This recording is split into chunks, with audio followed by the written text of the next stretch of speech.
বিক্ষোভে হাওড়ার গোলাবাড়ি থানার সামনে তুলকালাম, ব্যারিকেড ভেঙে থানার দিকে যাওয়ার চেষ্টা কর্মী সমর্থকদের। পরিস্থিতি সামাল দিতে মাইক হাতে বিক্ষোভকারীদের পিছু হটার আরজি পুলিশের। এদিকে এই ঘটনায় এখনো ফেরার মূল অভিযুক্ত হারুন ও রোহিত। বিক্ষোভকারীদের দাবি, দুই অভিযুক্তের সঙ্গে শাসক শিবিরের যোগসাজশ রয়েছে, সেই কারণেই এখনো পর্যন্ত দুজনকে গ্রেফতার করা হয়নি বলে অভিযোগ রয়েছে বিজেপির।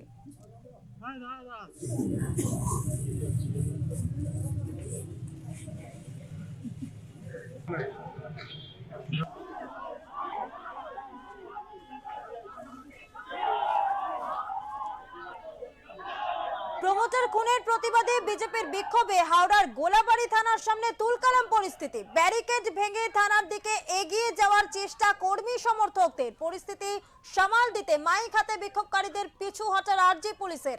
এদিকে এই ঘটনায় এখনো পর্যন্ত ফেরার মূল অভিযুক্ত হারুন ও রোহিত। বিক্ষোভকারীদের দাবি, দুই অভিযুক্তের সঙ্গে শাসক শিবিরের যোগসাজশ রয়েছে, ঠিক সেই কারণেই এখনো পর্যন্ত দুজনকে গ্রেফতার করা হয়নি বলেই অভিযোগ বিজেপির।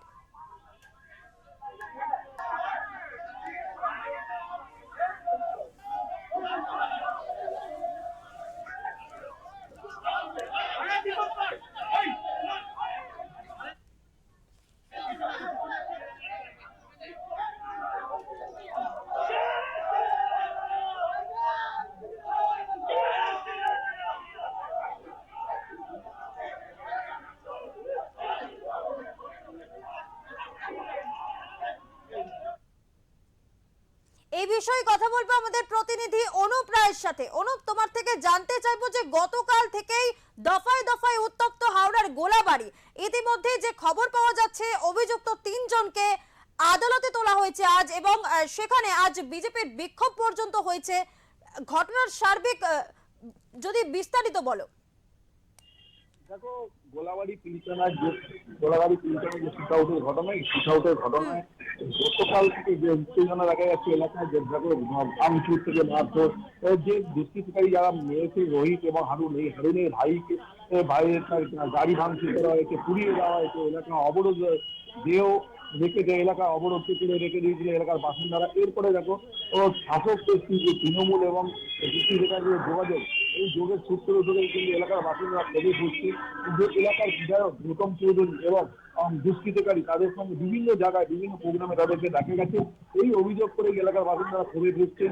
এই অন্যদিকে দেখো, আজ কিন্তু সকাল থেকেই কিন্তু গোলাবাড়ি থানার বিভিন্ন দল থেকে, যেমন কংগ্রেস থেকে তারা ডেপুটেশন দিয়েছে, বিজেপি থেকে এটি বিক্ষোভ সমাবেশ হয়েছে। দেখো, এই গোলাবাড়ি থানায় যে বিক্ষোভ হয়েছে, এই বিক্ষোভে কিন্তু প্রথম থেকে আগে থেকে জানানো হয়েছিল বিভিন্ন তরফ থেকে, যেমন কংগ্রেস থেকে কিন্তু তেমন কিছু জানানো হয়নি যে ডেপুটেশন দেওয়া। এরপরে এই গোলাবাড়ি থানা থেকে জানানো হয়েছে তাদের ডেপুটেশন নেওয়া হবে না। আর সেই এরপরে তারা উত্তপ্ত হয়ে পড়ে কংগ্রেসের প্রতিনিধিরা, তারা জানে না যে কোনো মূল্যে আমাদেরকে আমরা ডেপুটেশন দেবো এবং থানায় গিয়েই তারা দেবেন। এরপরে পুলিশ ও শিক্ষক আধিকারিকদের সঙ্গে গোলাবাড়ি থানা যোগাযোগ করে তাদের 5 জন প্রতিনিধিকে তাদেরকে নিয়ে যাওয়া হয় থানায়। থানায় নিয়ে গিয়ে তাদেরকে ডেপুটেশন নেওয়া হয়, কংগ্রেসের তরফ থেকে তারা ডেপুটেশন দেয় এবং তারা বলছে এলাকার দুষ্কৃতিরা বিধায়কের তত্ত্বাবধানে থেকে এই এলাকায় দুষ্কৃতিরা চলছে। বিধায়ক গৌতম চৌধুরীর যে অভিযোগ, এলাকার এলাকার অবস্থা তথস্থ করে রেখেছে। একদমই ধন্যবাদ অনুপ।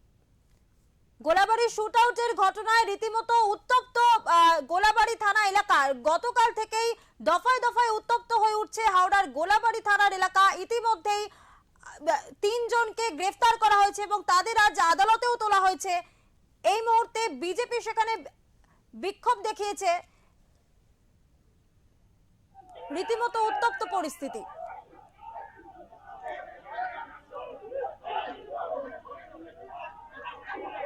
শুভঙ্কর সরকার প্রদেশ কংগ্রেস সভাপতির নির্দেশে আমি এখানে দীপশিকা ভৌমিক থেকে শুরু করে অর্ঘ্য সাহিব থেকে শুরু করে এখানে ওম প্রকাশ দা, বিনয়, অনেকেই এসছেন এখানে প্রতিনিধি দল। আমাদের ওখানে তো মিটিং হওয়ার কথা ছিল, মিটিং তো করতে দিচ্ছেন না। এই হাওড়া এলাকাটায় একদম ক্রিমিনালদের চাষ হচ্ছে, যেরকম ভোট হয় না সেরকম ক্রিমিনালদের চাষ হয় এবং এই চাষ করতে করতে এমন জায়গায় পৌঁছেছে যে ল অ্যান্ড অর্ডার পঙ্গু হয়ে গেছে, দিনে দুপুরে খুন হয়ে যাচ্ছে। ল অ্যান্ড অর্ডার সিচুয়েশান এই পাশের দেখবেন হুগলি নদীতে, গঙ্গা নদীতে ভেসে বেড়াচ্ছে। এখানে পুলিশ কি ভূমিকা পালন করছে আমরা বুঝতে পারছি না। 35 ঘন্টারও বেশি সময় একদম না, আমরা যেটা বলেছি যার মোটর বাইকে দেখা গেছে তাকেও ইন্টারোগেশনে তাদেরকে ডাকাও, কেন হচ্ছে না? আসলে ল অ্যান্ড অর্ডার সিচুয়েশনটা পরিষ্কারভাবে করতে চাইছে না। কারা চাইছে না, কারা মাথায় বসে আছে, 16 তলায় আছে না 18 তলায় আছে বোঝা যাচ্ছে না, কিন্তু খুবই গোলমেলে ব্যাপার। এখানে সুপ্রিয়বাবুও ছিল আমাদের সিনিয়র প্রাক্তন বিধায়ক।